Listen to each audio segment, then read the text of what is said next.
Hi. Hi! Hi. Hello!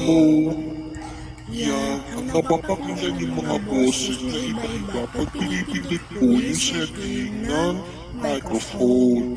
Nung binili ko to, wala naman. Impormasyon ang nagsabi na yung karaoke merong feature na pwede ibahin yung boses mo katulad ng narinig nyo kanina, di ba? O sige, This is my normal voice. Pero pag pinindot ko rin yung setting ng microphone, Ito na yung kikita niyo. Ay, mali. Naririnig niyo. O diba, nakakatuma? Kaya aliw na aliw ako pag nagsasalita ako mag-isa. Parang may friends ako, pero naririnig ko. Kasi yung boses niya talaga ako, pero iba yung tono. Kaya nakakapagtaka, diba?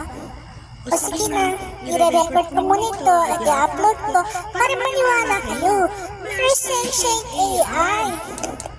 oh, ito boses bakla. Oh, pag malandi ako magsalita, malandi rin siya. O sige na,